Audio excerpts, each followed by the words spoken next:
ॐ नमो भगवते वासुदेवाय। ॐ नमो भगवते वासुदेवाय। ॐ नमो भगवते वासुदेवाय। नारायणं नमस्कृत्य नरं चैव नरोत्तमं देवीं सरस्वतीं व्यासं ततो जयमुदीरये। नष्टप्रायेषु भद्रेषु नित्यं भागवत सेवया भगवति उत्तमश्लोके भक्तिर्भवति नैष्ठिकी। कृष्णाय वासुदेवाय देवकीनन्दनाय च नन्दगोपकुमाराय गोविन्दाय नमो नमः। ॐ अज्ञानतिमिरान्धस्य ज्ञानञ्जनशलाकया चक्षुरुन्मिलितं येन तस्मै श्रीगुरवे नमः। नमो विष्णुपादाय कृष्णप्रेष्ठाय भूतले श्रीमते भक्तिवेदान्त स्वामिनिति नामिने। नमस्ते सारस्वती देवे गौरवाणी प्रचारिणे निर्विशेषशून्यवादी पाश्चात्यदेशतारिणे। नमो महावदान्याय कृष्णप्रेमप्रदायते कृष्णाय कृष्णचैतन्य नाम्ने गौरतुसे नमः। पञ्चतत्त्वात्मकं कृष्ण भक्तरूपस्वरूपकं भक्तावतारं भक्ताख्यं नमामि भक्तशक्तिकम्। हे कृष्णा करुणा सिंधो दीनबंधो जगत्पते गोपेश गोपिका कांत राधा कांत नमस्तुते। तप्त कांचन गौरांगी राधे वृंदावनेश्वरी वृषभानुसुते देवी प्रणमामि हरिप्रिये। वंशाकल्पतरुभ्यश्च कृपा सिन्धुभ्यैव च पतितानां पावनेभ्यो वैष्णवेभ्यो नमो नमः। जय श्री कृष्ण चैतन्य प्रभु नित्यानंद श्री अद्वैत गदाधर शिवासादि गौर भक्तवृंद। हरे कृष्णा कृष्णा कृष्णा हरे हरे हरे राम राम राम हरे हरे। हरे कृष्णा। तो हरे कृष्णा समस्त भक्तों हम हार्दिक का स्वागत करते हैं आज का कार्यक्रम में। तो लास्ट सेशन में हमने कंप्लीट किया था Bhagavad Gita chapter 1 section 2 P for passionate mentality. तो उसमें हम दुर्योधन के डिफरेंट पैशनेट मेंटालिटी के बारे में हमने डिस्कशन किया था। जैसे कि हमने देखा था जो पैशनेट रहते हैं भौतिक इच्छा स्ट्रांग रहता है, specially desire for sense gratification, desire for material achievement and desire for fame. और उनके डिफरेंट क्वालिटी रहता है इस डिजायर के कारण, diplomatic, criticism, doubt, fear, comparison, envy, over confidence, pride, ultimately क्या है, डिप्रेशन। रजस्तु फलम दुखम इस प्रकार कहा जाता है। तो रजोगुण का जो परिणाम होता है दुख उत्पन्न होता है। ये जनरली क्या है, रजोगुण का एक प्रकार की nature. therefore confront your passion, otherwise passion will perish soon. It's like that. तो आज हम देखेंगे section 3 S for sound vibration. तो इस चैप्टर को हम ग्रिप्स में देख रहे हैं, GRIPS। तो उसमें से हमने डिस्कशन किया अभी तक I for ignorance, P for passion and S for sound vibration.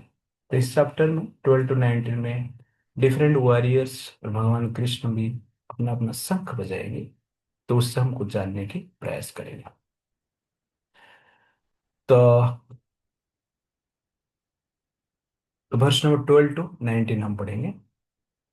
तो वर्ष नंबर 12। तो राघवेंद्र प्रभु किधर गए? ओके, ठीक है, अनम्यूट कीजिए। You can read. तस्य संजयनम हर्षम तस्य सञ्जयनं हर्षं कुरुवृद्धः पितामहः कुरुवृद्धः पितामहः सिंहनादं विनोदुच्चैः सिंहनादं विनोदचि शङ्खं दद्मो प्रतापवान्। शङ्खं दद्मो प्रतापवान्. Translation. Then Bhishma, the great, valiant, grand desire of the Kuru dynasty, the grandfather of the fighters, below his counsel very loudly, making a sound like the roar of a lion, giving Duryodhana joy. Okay, तस्य संजयनम हर्षम कुरु बुद्ध पितामह। तो कुरु बुद्ध पितामह यहाँ पर भीष्म है। तो Bhishma ji generally Duryodhan को आनंद प्रदान करने, खुशी प्रदान करने के लिए, उत्साह बढ़ाने के लिए, क्योंकि दुर्योधन डिप्रेशन में था, शंख जनरली बजाए, सिंहनादम विनोद्यक्षी शंखम दद्मो प्रतापवान। तो अपना शंख को बजाना प्रारंभ किए। तो यहाँ पर भीष्म जी जो है एक महान कैरेक्टर है। तो लास्ट टाइम अनेक क्वेश्चन भी पूछा गया था और सबके मन में भी ये प्रश्न है कि वास्तव में भीष्म, जिसको कि भगवान के महान भक्त कहा जाता है और महाजन में गिनती होते हैं, जो कि धर्म का तत्व को ठीक ठीक जानते हैं, वो किस प्रकार धर्म के अगेंस्ट में युद्ध कर रहे हैं, कृष्ण के अगेंस्ट में युद्ध कर रहे हैं, कृष्ण के ऊपर ही वार कर रहे हैं, तीर चला रहे हैं, बाण चला रहे हैं। महाभारत वर्णन करता है भीष्म जी के बाण से भगवान कृष्ण के शरीर से, बाण के प्रभाव से रक्त भी निकल रहा था, कभी हाथ से, कभी छाती से, है कि नहीं। तो इस प्रकार भक्त कैसे है, जनरली हम आश्चर्यचकित हो जाते हैं भीष्म जी का एक कैरेक्टर देखकर। इसलिए आज का सेशन में हम भीष्म जी के ग्लोरीज जानने की प्रयास करेंगे, ग्लोरीज ऑफ भीष्म जी। तो हमारा शास्त्र कहता है, श्रीमद् भागवतम में बताया गया है 6.3.20 में, कि वास्तव में धर्म को कौन जानता है। तो धर्म को जानने वाले जो व्यक्तित्व है, कौन कौन है, और जिसके द्वारा हम संसार में धर्म को समझ सकते हैं। तो ये 12 महाजन का वर्णन है, 12 अथॉरिटी नोस धर्म वेरी वेल। स्वयंभो नारद शंभो कुमार कपिल मनु प्रहलाद जनक भीष्म बलिर्बयसा की वयम। ट्रांसलेशन।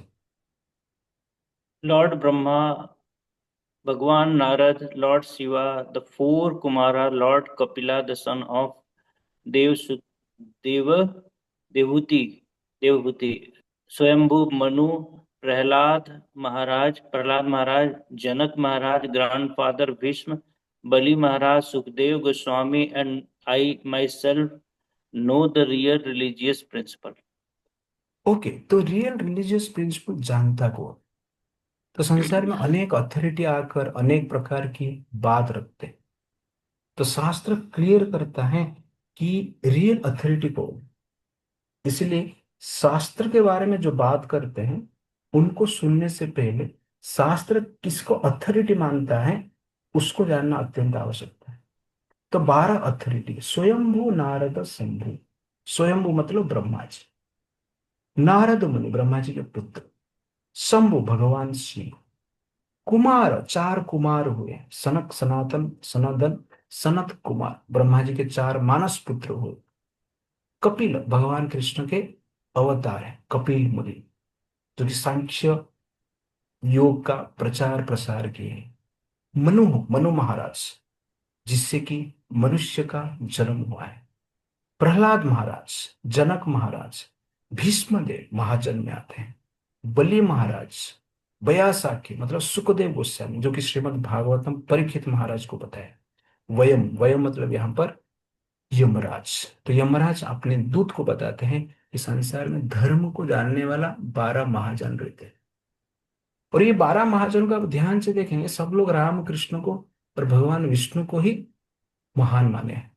भगवान विष्णु को ही, राम को ही, कृष्ण को ही जनरली भगवान के रूप में ग्रहण किए, परम पुरुष भगवान के रूप में ग्रहण किए। इसीलिए अथॉरिटी कौन है जानना सिंपल है, जो कि भगवान कृष्ण को परम पुरुष के रूप में ग्रहण करता है, भगवान राम को परम पुरुष के रूप में ग्रहण करता है, भगवान विष्णु को परम पुरुष के रूप में ग्रहण करता है, और भक्ति के माध्यम के द्वारा उनको प्राप्त किया जा सकता है। जो ये कार्य में लगा है वास्तव में वो महाजन को फॉलो कर रहा है, उसको हम फॉलो कर सकते हैं। अदरवाइज बाकी जनरली क्या है, एक प्रकार की चीटिंग रिलीजन ही संसार में चलता है। तो यहाँ पर भीष्मदेव जो है एक महाजन है, उनका कैरेक्टर को हम थोड़ा आज स्टडी करेंगे। और यमराज कहते हैं, द्वादेश द्वादे द्वादश एते विजानीम धर्मं भागवतं भतः गुह्यं विशुद्धं दुर्बोधं यं ज्ञात्वा अमृतम् अश्नुते। My dear servant, this transcendental religious principle, which is known as Bhagavad Dharma or surrender unto the Supreme Lord and love for Him, is uncontaminated by the material modes of the nature. It is very confidential and difficult for ordinary human being to understand. But if by chance one fortunately understand it, he is immediately liberated, and thus he returned home back to Godhead. तो यमराज जी कहते हैं अपने दूत को, द्वादश एते विजानीम, ये 12 महाजन ही वास्तव में जानते हैं कि धर्म क्या है, अधर्म क्या है। धर्मम भागवतम भतः, और भागवत धर्म क्या है, वास्तव में धर्म क्या है। लौकिक धर्म और भागवत धर्म। लौकिक धर्म मतलब भौतिक जगत में कैसे जीना है, भागवत धर्म मतलब मुक्ति को कैसे प्राप्त करना है। तो भागवत धर्म को जानने वाले ये 12 महाजन हैं। गुह्यम विशुद्धम दुर्बोधम, ये तीन चीज बताए। गुह्यम वेरी वेरी सीक्रेट है, वेद के लिए भी सीक्रेट है। विशुद्धम प्योर नॉलेज है। दुर्बोधम, इसको जानना अति डिफिकल्ट है। गुह्य तो भी है, विशुद्ध भी है, लेकिन जानना साधारण लोग के लिए, कि इवन बड़े बड़े साइंटिस्ट के लिए, बड़े बड़े ऋषि मुनि के लिए भी वेरी वेरी डिफिकल्ट है। लेकिन ये 12 महाजन इस चीज को जानते हैं, जो कि गुह्यम है, विशुद्धम है और दुर्गतम। इसीलिए ये 12 महाजन का जो प्रिंसिपल को जो फॉलो करता है, उनका जो निष्कर्ष को जो एक्सेप्ट करता है, वास्तव में हमें उनको ग्रहण करना चाहिए। ये जनरली क्या है, इंटेलिजेंस। और जो ये जानता है, वास्तव में संसार का बंधन से मुक्त हो जाता है। तो भीष्मदेव उनमें से एक महाजन, उनका कैरेक्टर थोड़ा हम जानने की प्रयास करें। तो हु इज भीष्म? तो भीष्म कौन है, ये 7 पॉइंट में हम डिस्कशन करेंगे। पुत्र, ए पितृभक्त, डिवोटेड टू फादर, ए मातृभक्त, devoted to mother, a great warrior, a affectionate personality, an upholder of dharma, a great lover of Krishna, great authority of धर्म एंड फिलोसफी। तो ये 7 पॉइंट आज हम डिस्कशन करें। पहला, तो अभी आकृति माता जी पढ़ेंगे। तो इस श्लोक आप ध्यान से पढ़ेंगे तो इसमें कहा गया है, उत्तम चिंतितम कुर्यात् प्रोक्तकारितो मध्यमः अधम अश्रद्धया कुर्यात् अकृत उच्चरितम पितुः। ट्रांसलेशन, आकृति माता जी। A, s- a son who acts by anticipating what his father wants him to do is first class. One who acts upon receiving his father's order is second class. And one who executes his father's order irreverently is third class. But a son who refuses his father's order is like his father's stool. Okay, this is a very strong statement in from Srimad Bhagavatam. तो पुरु महाराज says अयाति महाराज, उत्तम चिंतितम कुर्यात्, जो व्यक्ति उत्तम व्यक्ति है, उत्तम वो व्यक्ति है, पिताजी के मन में क्या चल रहा है वो विचार करके जो कार्य करता है वो उत्तम। प्रोक्ता कार्य तो मध्यम, पिताजी बोलने के बाद जो किया है वो मध्यम है। अधम अश्रद्धया कुर्यात्, अधम वो व्यक्ति है जो पिताजी का बात मानता है लेकिन अश्रद्धा से मानता है, रेवरेंटली ग्रहण नहीं करता है, प्रेशर में कार्य करता है, इच्छा नहीं लेकिन करना पड़ रहा है। अकृत उच्चरितम पितु, लेकिन जो मानता ही नहीं है उसको जनरली कहा जाता है स्टूल कहा जाता है। तो इस प्रकार शास्त्र में पिता माता के प्रति सम्मान का वर्णन है, पिता माता का महत्व का वर्णन है। तो भीष्म भी आप देखेंगे, उनके पिता शांतनु जब इच्छा करते हैं, सत्यवती को देखकर आकर्षित हो जाते। सत्यवती देखने में बहुत सुंदर थी। उनका शरीर से जो फ्रेग्रेंस निकलता था वो 8 माइल से भी ज्यादा दूर तक फैलता था। तो शांतनु महाराज एक बार उस फ्रेग्रेंस को देखकर आकर्षित हुए, सूंघ कर आकर्षित हुए, और फ्रेग्रेंस का उद्गम को जानने के लिए खोजने लगे। तो खोजते खोजते गंगा नदी के तट पर आए। वहां पर सत्यवती को देख रहे हैं। सत्य मतलब ओरिजिनल, ट्रूथ, और वती मतलब फ्रेग्रेंस। जिसका शरीर से ओरिजिनल फ्रेग्रेंस निकलता था, दिव्य फ्रेग्रेंस निकलता था, इसलिए उनका नाम रहा सत्यवती। और देखने में भी दिव्यता है, आकर्षित होते हैं, विवाह की इच्छा करते हैं। तो सत्यवती के पिता बोलते हैं कि सत्यवती को विवाह करना है तो आपको एक शर्त देना पड़ेगा। है क्या? ना सत्यवती के गर्भ से जो पुत्र उत्पन्न हुए वही ही संसार का राजा बनेंगे, हस्तिनापुर में राज करेगा। आपका पुत्र देवव्रत नहीं करेगा। भीष्मदेव का पहला नाम है देवव्रत। ये सुनकर शांतनु दुखी हो जाते हैं। इच्छा रहता है विवाह करने की, लेकिन दुखी रहते हैं, क्योंकि देवव्रत सर्वगुण संपन्न थे, वेद को जानते थे, धर्म शास्त्र को भी ठीक से स्टडी किए थे, राजनीति को भी जानते थे, सामर्थ्य भी था, शक्ति भी था। तो सर्वगुण संपन्न थे, ऐसा कोई फॉल्ट नहीं था। इसलिए शांतनु महाराज ये स्टेप लेने के लिए जनरली हिचकिचा रहे थे, पर कभी देवव्रत को कुछ बताया नहीं। घर पे आते हैं, राजमहल में आते हैं, इसे ही रहते हैं। और यहाँ पर कहा गया उत्तम चिंतितम कुर्यात्। उत्तम संतान वो है जो पिता माता का मन को, भाव को जान लेते हैं। तो देवव्रत देख रहे हैं उनके पिताजी मायूस में रहते हैं, चिंता में रहते हैं, डिप्रेशन में रहते हैं। शरीर में तेज नहीं है, मुख में तेज नहीं है, मुख में स्माइल नहीं है। ये देखकर उन्होंने विचार किया कि पिताजी को कुछ तो प्रॉब्लम है। एक बार वो पिताजी को अप्रोच करते हैं और पूछते हैं कि पिताश्री, आपका दुख का कारण क्या है? तो शांतनु महाराज कहते हैं, हे बेटा, आप सर्वगुण संपन्न हैं और आपको जनरली राजा बनने के लिए जो भी क्वालिटी चाहिए आपके पास है, लेकिन आप मेरे एकमात्र संतान हैं। शास्त्र में कहा गया है, एक संतान रहना एक आंख रहना जैसे है। दो आंख होना चाहिए। एक आंख टूट जाए, फूट जाए, तो दूसरा आंख कार्य करे। तो एक आंख रहना मतलब क्या? अंधा जैसे है। इसीलिए मेरा विचार है और एक संतान प्राप्त करूं। इतना बोलकर वो चुप हो जाते हैं और कुछ बोलते नहीं। देवव्रत को ये समझ में आ गया है कि पिताजी को लबेरिया हो गया है। ठीक है नहीं? संसार में ज्यादा मलेरिया होता है, आजकल लबेरिया हो गया पिताजी। मन में सोचते हैं तो लबेरिया हो गया है, तो जनरली क्या है, किसके साथ इनका प्रेम लीला चल रहा है? वो जनरली क्या करते हैं, पता लगाते हैं अपने मंत्र के द्वारा, और उनको पता चलता है सत्यवती के साथ उनका प्रेम हो गया।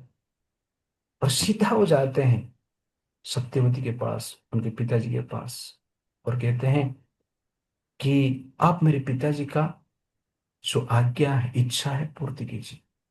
तो वहां पर वो केवट बोलता है कि आप प्रतिज्ञा लेंगे कि आप कभी राजा नहीं बनेंगे।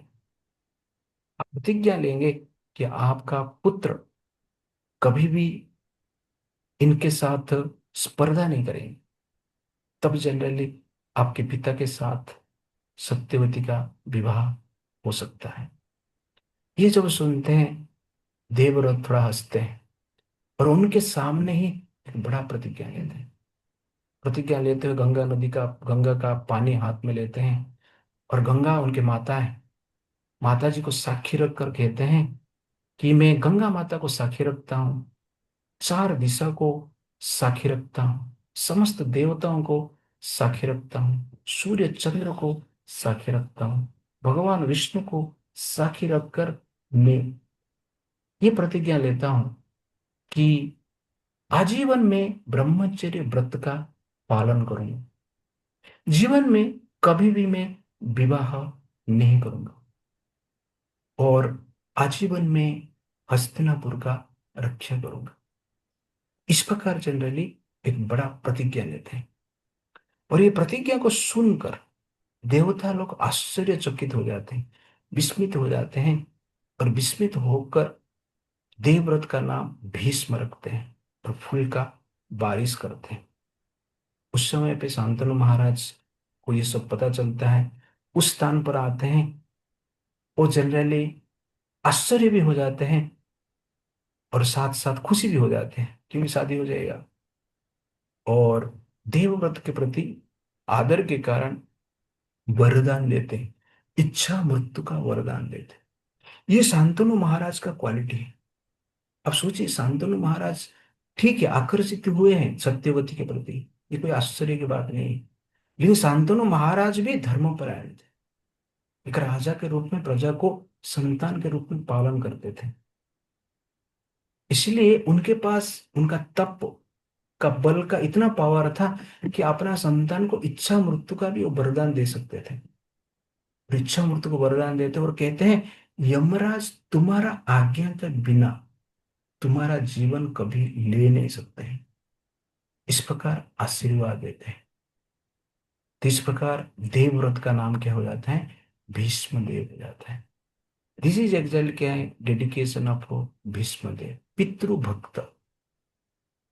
परमेश्वर का तो भक्त है, परम पिता का तो भक्त है, लेकिन उसके साथ साथ क्या है?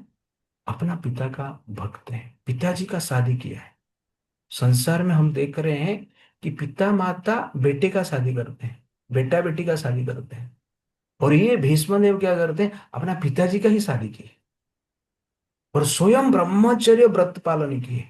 और ब्रह्मचर्य व्रत पालन करना असंभव जैसे है। इवन देवता भी ब्रह्मचर्य व्रत का पालन नहीं कर पाते। इस संसार में जो नैष्ठिक ब्रह्मचर्य व्रत का पालन करता है, देवता भी उसको गुणगान करते हैं, इसलिए वो विस्मित हो जाते हैं। क्योंकि राज परिवार में जन्म होकर ब्रह्मचर्य व्रत का पालन करना वेरी वेरी डिफिकल्ट है। क्योंकि राज परिवार में भोग करने की फैसिलिटी अधिक रहता है, और चारों ओर तो लड़कियां ही रहते हैं। एप्स्टीन फाइल, कुछ नहीं तो एप्स्टीन फाइल में नाम लिखा देंगे वो लोग।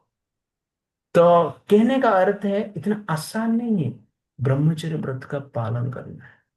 इसलिए देवता लोग क्या है, आश्चर्यचकित होकर भीष्मदेव को वरदान भी देते हैं और भीष्मदेव के प्रति आशीर्वाद भी प्रकट करते हैं। ये है भीष्मदेव का महानता एज ए सन, पितृ भक्त। इसलिए पिता माता के प्रति किस प्रकार डेडिकेटेड जीवन बिताना है, डेडिकेशन रखना है, समर्पण भाव से कार्य करना है, इस लीला से जनरली हमें पता चलता है। तो भीष्म देव के पास अधिकार था, सामर्थ्य भी था, क्वालिटी भी था, लेकिन स्वतः उन्होंने राज्यों को त्याग कर दिया। राज्यों को त्याग करना, पावर को त्याग करना इतना आसान नहीं होता है। पावर के लिए संसार ने देखा है, पिता को भी मार देते हैं, माता को भी मार देते हैं, भाई को भी मार देते हैं, कुछ भी कर सकते हैं। लेकिन यहाँ पर विष्णुदेव क्या है? पिताजी का इच्छा पूर्ति करने के लिए सब कुछ छोड़ दिए। That is exactly greatness of Bhishmadev. This is exactly क्या है? पितृभक्त। सेकंड है मातृभक्त, डिवोटेड टू मदर। स्वयं भीष्मदेव युधिष्ठिर महाराज को कहते हैं कि माँ का स्थान क्या है संसार में। दश एव तो सदा आचार्य क्षेत्रियान अतिरिच्यते, दशाचार्यन उपाध्याय उपाध्यायन पिता दश, पितॄन् दश तो माता एक, सर्वं वा पृथिवीम अपि। ट्रांसलेशन अकुर माता जी। 10 teachers, acharyas, are superior to 10 kshatriyas. 10 Acharya is equal to 1 Upadhyay Brahman. One father is superior to 10 Brahmin, and one mother is superior to 10 fathers. The mother alone is greater than the father and even greater than the entire earth. तो यहाँ पर हम देख रहे हैं भीष्म जी युधिष्ठिर महाराज को माँ का महत्व बता रहे हैं। एक डिस्कशन है उसमें पिता माता का ग्लोरीज बता रहे हैं, मैं बताऊंगा कभी। उसमें से एक श्लोक यहाँ पर है, दस एव तु सदा आचार्य क्षत्रिय अतिरिच्यते। 10 क्षत्रिय जो है एक आचार्य के साथ समान है। तो कहने का एक आचार्य 10 क्षत्रियों से भी ऊपर है। यहाँ पर उपाध्याय मतलब जो स्पिरिचुअल मास्टर है, इस यहाँ संदर्भ में हम ये समझ लें। वो जनरली क्या है, जिस गुरु कहते हैं, ब्राह्मण कहते हैं, और वेद को ज्ञाता है, तो वो जनरली कहा जाता है दस आचार्य उपाध्याय।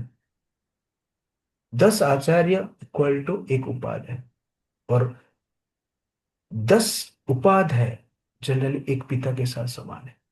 और यहाँ पर कहा गया है 10 पिता जो है जनरली एक माता के साथ समान है।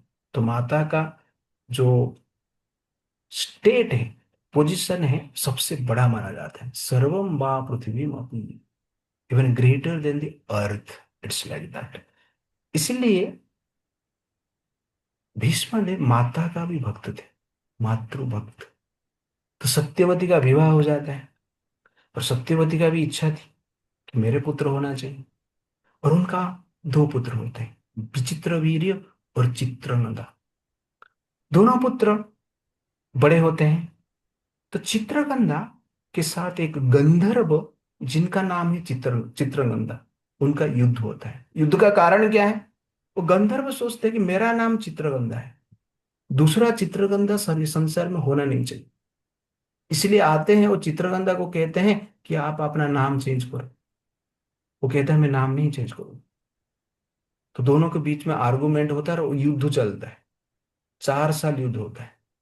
4 साल युद्ध में स्वर्ग का जो चित्रगंधा है, धरती का चित्रगंधा, भीष्मदेव के भाई, उनको मार देते हैं। नाम चेंज नहीं की, मर गए लेकिन नाम चेंज नहीं की। That is exactly situation of at that time. तो उसके बाद विचित्र वीर्य बचे। तो विचित्र वीर्य राजकुल में तो जन्मे थे, क्षत्रिय कुल में तो थे, लेकिन क्षत्रिय का प्रवृत्ति वृत्ति उनके पास उतना ज्यादा नहीं था। उनका विवाह करना था। इसलिए सत्यवत ने भीष्मदेव को बोलते हैं, आप जाओ, काशी राजा के स्वयंवर हो रहा है, इनका 3 बेटी का स्वयंवर हो रहा है, अंबिका, अंबालिका और अंबा।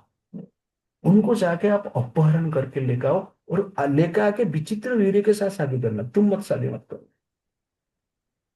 भीष्म जी को इस प्रकार कहते हैं। और भीष्म जी माता जी का आज्ञा पालन करने के लिए, माता जी का तो शादी करवाए थे, अभी माता जी बोल रहे हैं भाई का भी शादी करवा दे, ये तो किडनैप नहीं कर सकता है, आप जाके कीजिए। और भीष्म जी क्या करते हैं, सैनिक को लेकर जाते हैं काशी में, और काशी राजा का दरबार में जाते हैं। सब राजा बैठे हुए रहते हैं स्वयंवर में, और सबके सामने अंबा, अंबालिका और अंबिका, ये तीनों को क्या करते हैं, किडनैप करके लेके आते हैं। सब राजा एक साथ भीष्म जी के ऊपर अटैक करते हैं। महाभारत वर्णन करता है जिसे आकाश से पानी का वर्षा होता था, वैसे ही भीष्म जी के ऊपर समस्त राजा वाण का वर्षा कर रहे थे। जैसे आकाश से पानी का वर्षा होता है लेकिन पहाड़ को कुछ फर्क नहीं पड़ता है, ठीक उसी प्रकार भीष्म जी के ऊपर भी उनका वाहन का कुछ फर्क नहीं पड़ता था। जो बारिश होता है और पहाड़ के ऊपर पानी गिरता है, पहाड़ साफ सफाई हो जाता है, ठीक उसी प्रकार भीष्म जी के ऊपर बाण गिर रहा है, भीष्म जी का ग्लोरी से बढ़ रहा था। सबको एक साथ परास्त करते हैं, हजार हजार राजा को एक साथ परास्त करके तीनों कन्या को किडनैप करके लेके आते हैं हस्तिनापुर। और उसमें से अंबिका, अंबालिका का शादी होता है विचित्र वीर्य के साथ। अंबा कहती है कि मैं ऑलरेडी राजा सालों के प्रति मैं प्रेम रखती हूँ, इसलिए उनके साथ मुझे विवाह करना है, ये विवाह नहीं कर सकती। तो भीष्म जी उनको छोड़ देते हैं। तो अंबा जाती है सालू के पास, लेकिन साल वो बोलता है कि आपने जनरली अपना जो चैस्टिटी है, प्योरिटी है, नष्ट कर लिया। क्योंकि आपने आपको भीष्म ने टच किया है, इसलिए आपके साथ मेरा विवाह नहीं हो सकता। ये पहले का द्वापर युग का स्टैंडर्ड था। कोई पुरुष कोई स्त्री को टच कर देता है तो उसका शादी दूसरे के साथ हो ही नहीं सकती। आजकल उल्टा हो गया, टच करो कुछ प्रॉब्लम नहीं, सब चलता है दुनिया में। तो इस प्रकार तो वो स्टैंडर्ड में लोग जीते थे। तो अम्बा फिर से लौट के आती है और भीष्म को बोलते हैं कि आपके कारण मैं अपना जनरली लवर को प्राप्त नहीं कर पाया, इसलिए आपको विवाह करना पड़ेगा। भीष्म कहते हैं मुझे विवाह नहीं करना। तो अम्बा जाते हैं, जाके क्या करते हैं मैं आगे बताऊं। बट यहाँ पर विचित्र वीर के साथ विवाह होता है अंबिका और अंबालिका का। लेकिन विचित्र वीर एक कामुक राजकुमार थे और अधिक कामासक्त के कारण उनका शरीर क्षीण होता है और प्राण त्याग कर देते। तो सत्यवती का इच्छा था उनका पुत्र राजा हो। ये तो राजा नहीं बना, राजकुमार से ही मर गए, दूसरा तो पहले ही मर चुका था, अभी कोई नहीं है राजा बनने के। इसलिए सत्यवती क्या करते हैं, भीष्म को कहते हैं कि आप ही राजा बनो, आपके कारण मेरा शादी हुआ है, आपके कारण विचित्र वीर्य का भी शादी हुआ है, आप ही अभी शादी कर लो। तो भीष्म देव कहते हैं कि माता मैंने प्रतिज्ञा लिया है, और मैं पिताजी के लिए प्रतिज्ञा लिया है, आपके लिए प्रतिज्ञा लिया है, और सत्य का आचरण करना मेरा सबसे बड़ा धर्म है। क्षत्रिय के लिए सत्य का आचरण करना ही सबसे बड़ा धर्म है, इससे बढ़कर धर्म कुछ नहीं। कहते हैं सूर्य अपना तेज को त्याग कर सकते हैं, चंद्रमा अपना किरण को त्याग कर सकते हैं, जल अपना स्वाद को छोड़ सकता है, हवा अपना स्पर्श का नेचर को छोड़ सकता है, धर्मराज अपना धर्म को छोड़ सकते हैं, लेकिन मैं मेरा प्रतिज्ञा छोड़ नहीं सकता है। इस प्रकार जनरल क्या कहते हैं, सत्यवती को कहते हैं। तो सत्यवती बोलती है उपाय क्या है, अभी राजा कौन बने। तो उस समय पे भीष्मदेव कहते हैं आप चिंता मत कीजिए, नियोग का व्यवस्था है, हम व्यासदेव को स्मरण करते हैं जो आपका ही पुत्र है। तो व्यासदेव सत्यवती का पुत्र कैसे हैं हम आगे कभी डिस्कशन करेंगे।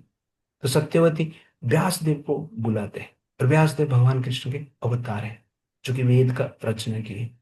और व्यासदेव आकर अम्बा अम्बालिका व्यासदेव आकर अंबिका और अम्बालिका के गर्भ से संतान उत्पन्न करते हैं, जो कि पहले हमने डिस्कशन किया है। तो अंबिका से धृतराष्ट्र, अम्बालिका से पांडु और एक दासी से जनरली विदुर के जन्म होते हैं। तो यहां पर हम देख रहे हैं मातृभक्त, तो माता का आज्ञा का पालन करने के लिए वो अपने भाई का शादी करवाने के लिए किडनैप भी की। लेकिन यहाँ पर और एक आदेश जो माता देते हैं कि आप प्रतिज्ञा त्याग कर दो, वो जनरली त्याग नहीं करते हैं, उसके लिए उपाय करते हैं। तो ये भी जनरली क्या है, मातृभक्त ही। क्योंकि माता की इच्छा से मान लो प्रतिज्ञा भंग भी कर देते हैं, वो पाप जनरल माता को लगेगा, इसलिए माता का रक्षा करना भी आवश्यक है। तो इस प्रकार संतान को जनरली पिता माता के धार्मिक आदेश जो है वो ग्रहण करना चाहिए, और अधार्मिक आदेश से है उसको त्याग करने की इच्छा रखना चाहिए, लेकिन झगड़ा नहीं करना चाहिए। शांति से जनरली हम उसको क्या कर सकते हैं, एवॉइड कर सकते हैं। पर माता का भी आज्ञा पालन करना अत्यंत आवश्यकता है, और माता का स्थान पृथ्वी से भी बड़ा माना जाता है। दैट इज एग्जैक्टली क्या है, माता का स्टेट। तो पृथ्वी भी, कल मैं बाल संस्कार में बात कर रहा था, धरती हमारा भार को ग्रहण करता है, लेकिन माता हमारा भार को अधिग्रहण करते हैं। तो माता गर्भ में हमें धारण करते हैं, ये भार है। और धरती रहेगा लेकिन माता नहीं रहेंगे तो हमारा भार को कोई ग्रहण नहीं कर सकता। इसलिए गर्भ में माता धारण करती है, गोद में धारण करती है, दिल में धारण करती है, कंधे में धारण करती है, पीठ में भी धारण करती है, सर पे भी धारण करती है। डिफरेंट स्टेट में डिफरेंट जगह पे रहते हैं संतान जन्म होने के पश्चात। कभी कभी आप देखेंगे लेकिन पीठ में धारण करेंगे, दो साइड में भी धारण करती है, ऐसे लेके घूमते हैं पिता माता को, अब देखेंगे तो दैट इज एक्चुअली क्या है, माता का स्थान। इसलिए पिता माता को कभी भार नहीं मानना चाहिए। कलयुग में लोग पिता माता को भार मानते हैं, हाईली एजुकेटेड है, भार मानते हैं। हमें भार नहीं मानना है, हमें आभार प्रकट करना है। तो पिता माता हमारे लिए भार नहीं है, आभार प्रकट करने के लिए, कृतज्ञता प्रकट करने के लिए जनरली इस शरीर हमें मिला। तो शरीर का परफेक्शन है जब पिता माता को हम क्या करते हैं, आभार प्रकट करते हैं, सेवा करते हैं। तो अब यहाँ पर सोचिए कि भीष्म जी केवल पिता माता के लिए ही जी, समाज के लिए जी, स्वार्थ के लिए कभी जिए नहीं। दैट इज एक्चुअली क्या है, मातृभक्त। थर्ड पॉइंट, ग्रेट वॉरियर, एक महान योद्धा भी थे। भीष्मदेव कंस के साथ भी फाइटिंग की। कंस जब पूरा यूनिवर्स को जीतने के लिए निकला था, सब लोग को परास्त कर दिया कंस। पूरा यूनिवर्स में देवताओं को भी परास्त। भीष्म जी के साथ जब युद्ध होता है, घमासान युद्ध होता है, और उसमें कंस क्या, भीष्मदेव क्या करते हैं, कंस को हरा देते हैं। कंस हार जाता है और भीष्मदेव कंस को मारने के लिए जाते हैं। तो उस समय पे नारद मुनि आते हैं और नारद मुनि आके बोलते हैं, भीष्म रुक जाओ तुम, ये तुम्हारा शिकार नहीं, ये भगवान कृष्ण का शिकार है, उनके लिए छोड़ देना। जो भगवान का नाम सुनते हैं, भीष्मदेव वहां पर छोड़ देते हैं। That is Bhishma. ऐसा नहीं, अरे वो शिकार क्या हुआ, वो आएगा बाद में शिकार करेगा, मैं तो अभी पैदा हो चुका हूं, मेरे साथ युद्ध करना है, मैं उसको ही मार देता हूं। क्योंकि अहंकार के कारण ग्रेट पर्सनालिटी काम नहीं करते। They do not fight for ego satisfaction, they fight for protection. धर्म का रक्षा करने के लिए वो कार्य करते हैं। जब जानते हैं कि भगवान आने वाले हैं इनको मारने के लिए, वो छोड़ देते हैं कंस को। कभी कभी लोग पूछते हैं, कंस तो उस समय पे था, हस्तिनापुर में अटैक किया कि नहीं? अटैक किया है। ब्रह्म वैवर्त पुराण में ये स्टोरी लिखा गया है। और परशुराम जी उनका गुरु है, उनके साथ में युद्ध करते हैं। तो अंबा क्या करती है, जब भीष्म जब मना कर देते कि आपके साथ में विवाह नहीं कर सकता है, तो अंबा दुखित हो जाती है। वो विचार करती है, मेरा लवर भी चला गया है और भीष्म भी मुझे शादी करने के लिए रेडी नहीं है, इसलिए भीष्म के कारण ही मेरा जीवन में ये सब प्रॉब्लम है, इसलिए ये भीष्म को मुझे मारना है। तो इसलिए वो क्या करते हैं, अनेक ऋषि मुनि के पास जाते हैं भीष्म को मारने के लिए। कोई रेडी नहीं होता, भीष्म का नाम सुनते तो कोई रेडी नहीं होता है। अंत में वो क्या करते हैं, परशुराम जी के पास जाते हैं और परशुराम जी पास जाके वो कहते हैं कि राजा ने मेरा अपमान किया है, एक राजकुमार ने अपमान किया है, और उसको मेरा मारना मेरा जनरल प्रतिज्ञा है, आप मुझे सहायता कीजिए। तो परशुराम जी हंसते हुए बोलते हैं, आप इतना टेंशन क्यों लेते हैं, मैं तो सब अस्त्र शस्त्र छोड़ दिया है, लेकिन संसार में मेरा एक शिष्य है जो जीवित है, जब तक वो शिष्य जीवित है संसार में कभी भी अधर्म नहीं हो सकता। अम्बा पूछती है, कौन है वो शिष्य?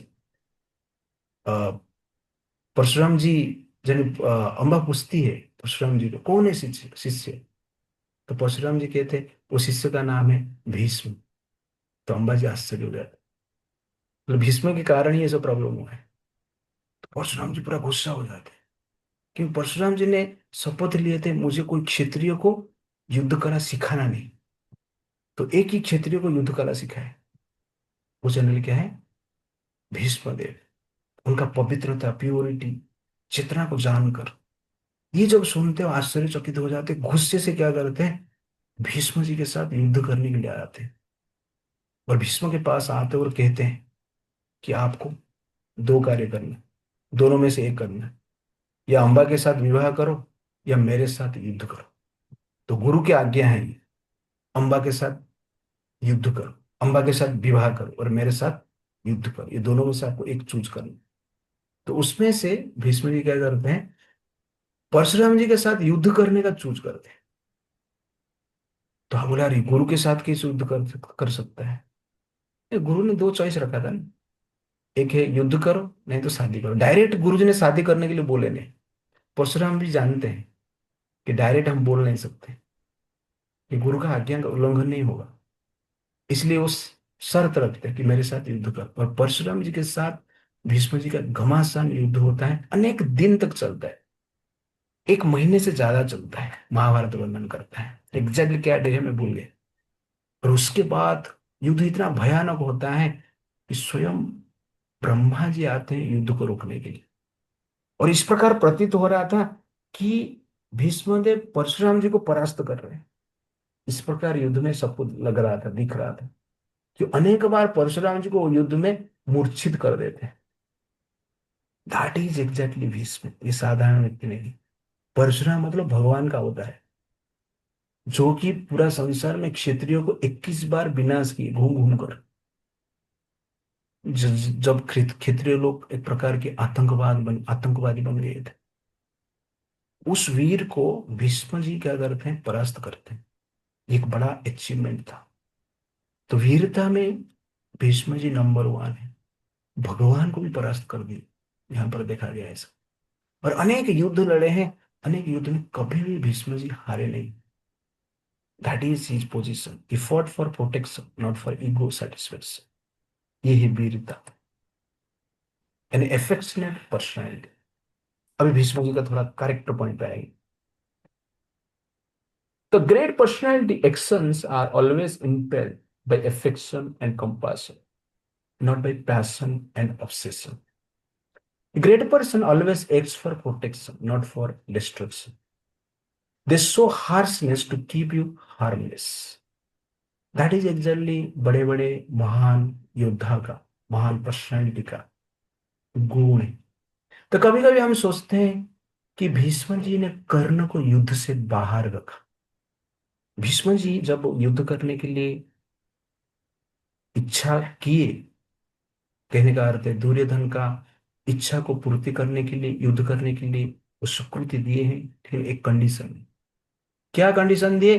कि कर्ण युद्ध करेगा, मैं जब तक युद्ध क्षेत्र में रहेगा तब तक कर्ण युद्ध क्षेत्र में जा ही नहीं सकता, युद्ध नहीं कर सकता। कर्ण युद्ध करेगा तो मुझे युद्ध नहीं करना है। ये जनरली भीष्म जी दुर्योधन को कहते हैं, और कर्ण को ये अच्छा नहीं लगता। वो कहते हैं ये सूत पुत्र युद्ध करेगा तो मेरा ये अपमान का कारण है। क्षत्रिय का युद्ध चल रहा है यहाँ पर, इसलिए सूत पुत्र का यहाँ पर कुछ अलाउ नहीं, इसलिए कर्ण मुझे नहीं चाहिए। तो कर्ण को लग रहा था मुझे बार बार ये भीष्मदेव सूत पुत्र कहकर मेरा अपमान करे,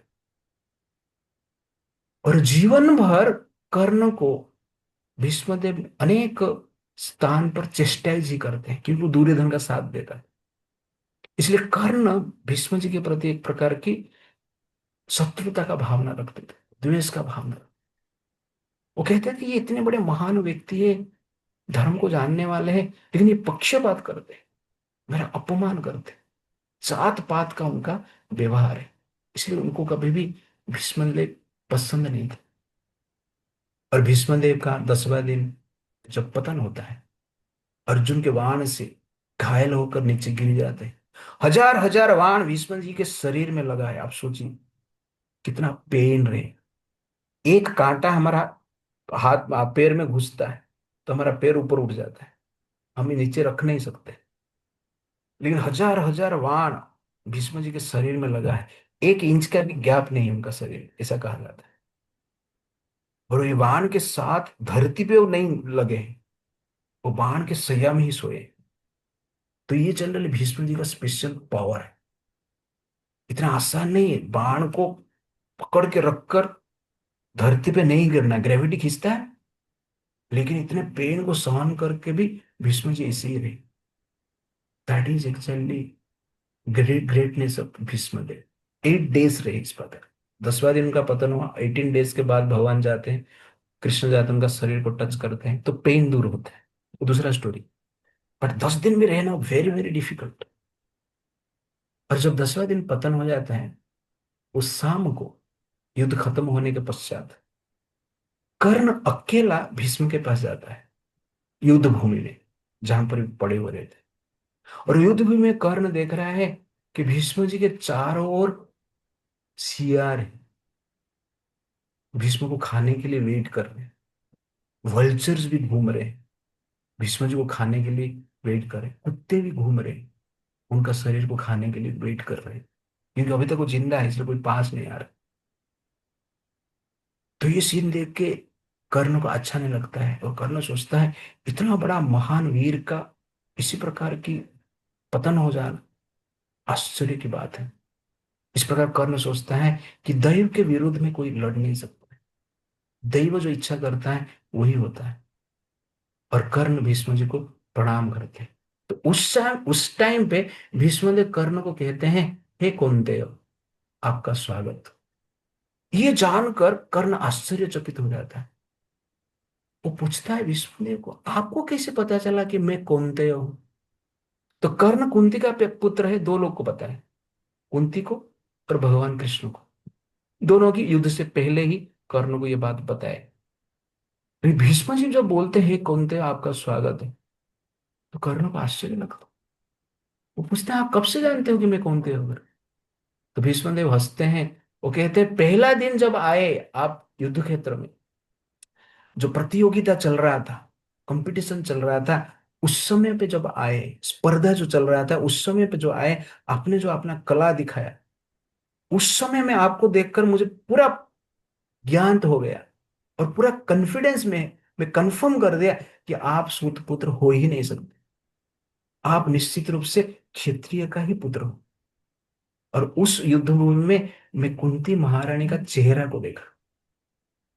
और कुंती महारानी का आंख से आंसू निकल रहा था जब आपका अपमान हो रहा था उस स्पर्धा में। और उस समय पे मुझे पता चला कि आप कुंती का पुत्र है। ये भीष्म, ये साधारण व्यक्ति नहीं है, चेहरा देख के सब कुछ जान सकते हैं। दैट इज भीष्मदेव का क्वालिटी। तो ये सुनकर कर्ण आश्चर्यचकित हो गया। लेकिन ये पूरा तो जीवन भर आप मुझे गाली ही दिए, चेस्टाइजमेंट किए हैं, सूतपुत्र बोल के मेरा अपमान किए। तो भीष्मदेव बोले, मैं किधर अपमान किए? मैं आपका कभी भी अपमान नहीं किया। मेरे हृदय में आपके लिए उतना ही सम्मान है जितना अर्जुन के लिए, युधिष्ठिर के लिए, भीम के लिए। आप अधर्म का साथ न दे, अधर्म को छोड़ दे, इसलिए मैं आपको तिरस्कार का शब्द ही बोल रहा था। हृदय में आपके प्रति मेरा सम्मान ही था। और मैं ये 10 दिन आपको युद्ध से बाहर इसलिए रखा, आपका रक्षा करने के लिए।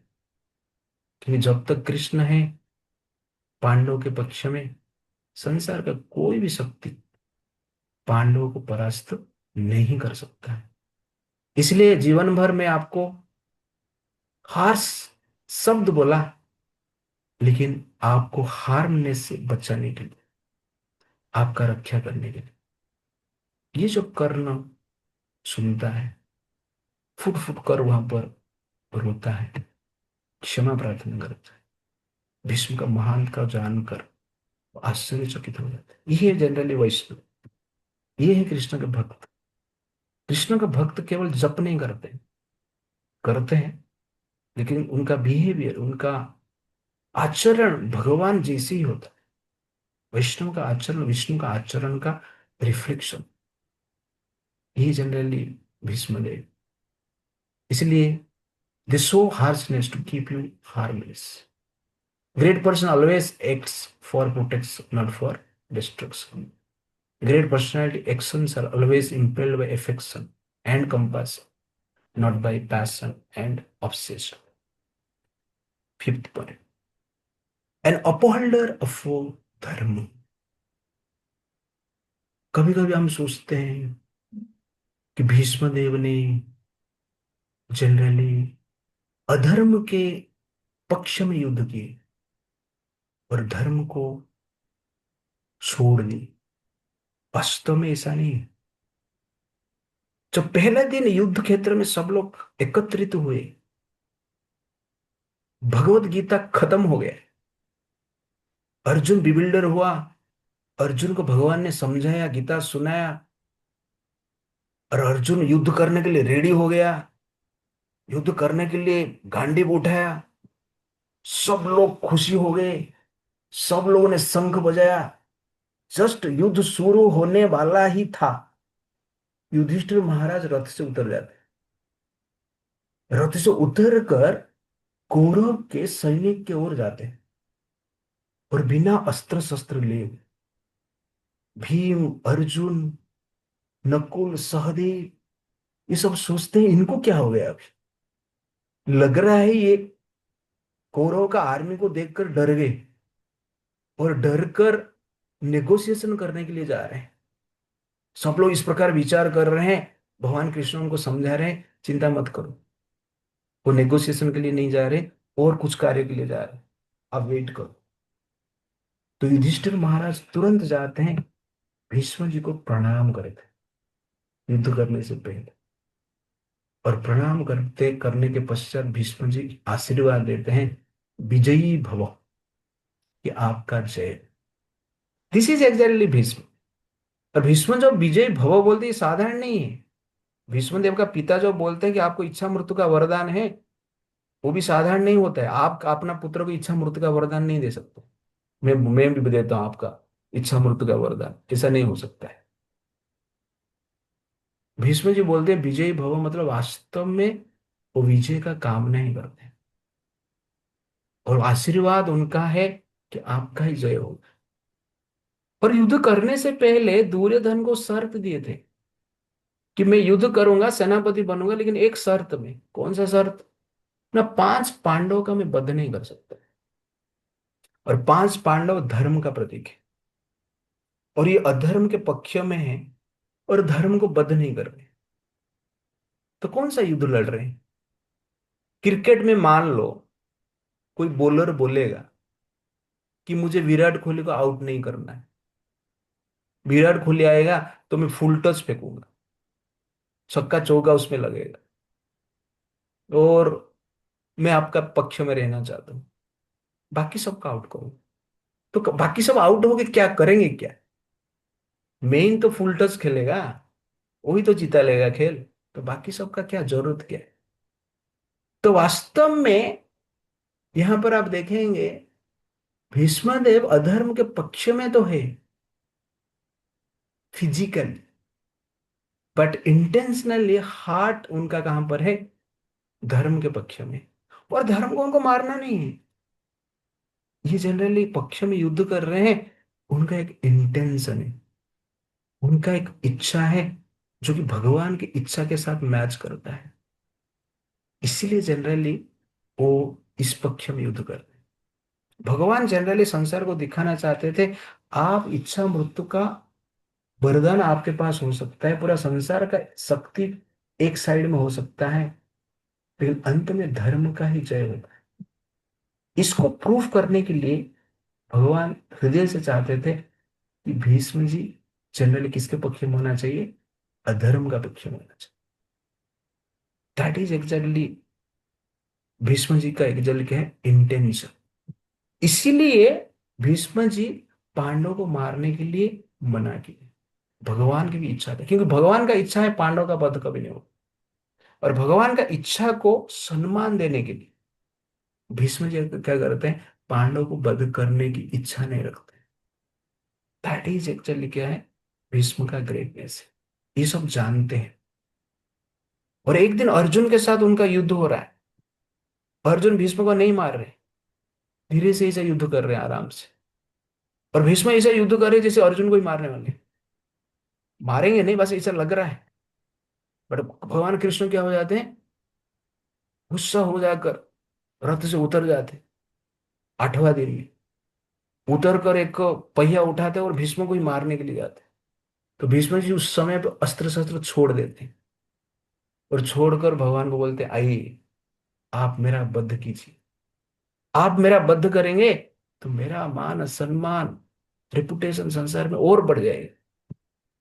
वो प्रहार नहीं करते हैं कृष्ण के ऊपर, वध करने के लिए बुलाते हैं। और उस दिन उनको पता चला कि कृष्ण मुझे मारना चाहते हैं। जो पहले युधिष्ठिर महाराज जब गए थे प्रणाम करने के लिए, युधिष्ठिर महाराज को आशीर्वाद भीष्म ने दिए कि विजय भव।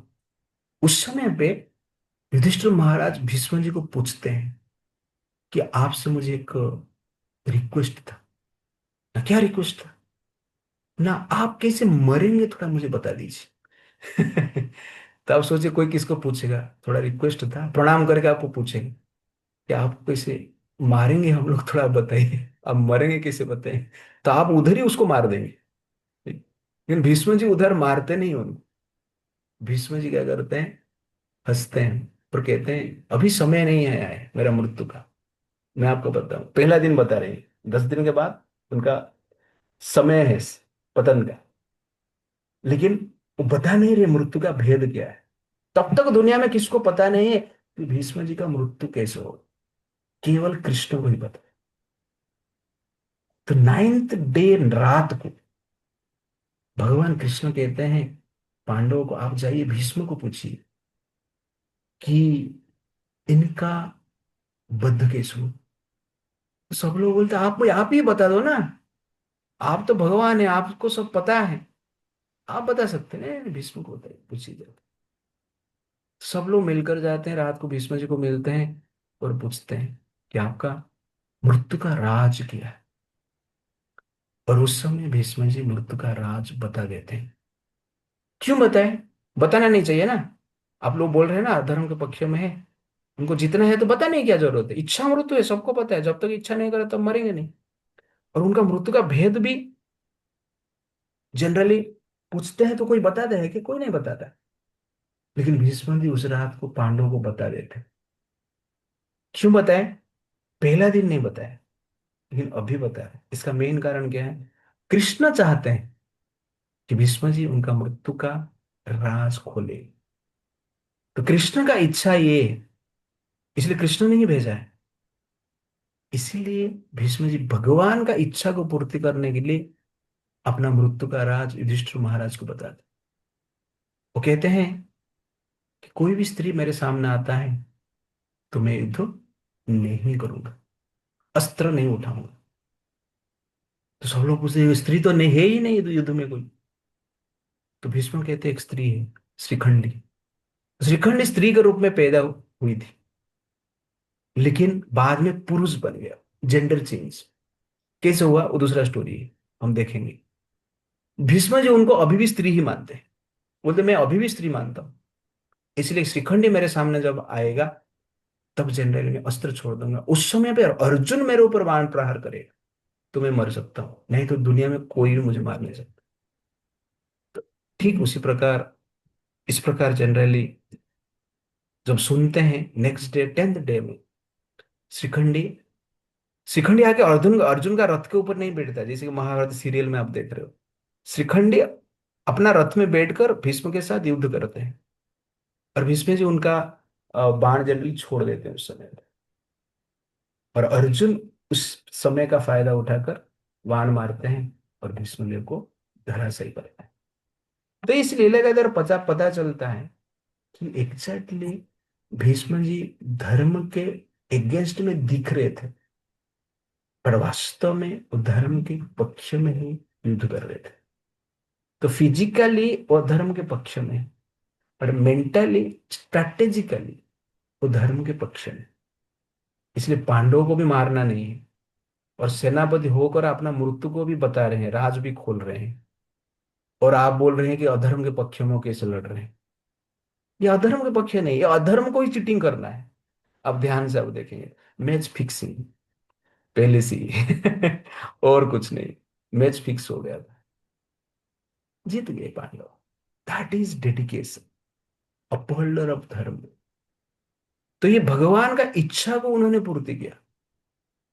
और सेकंड से साथ साथ क्या है, अपना पिता के प्रति जो प्रतिज्ञा था वो भी पूर्ण की।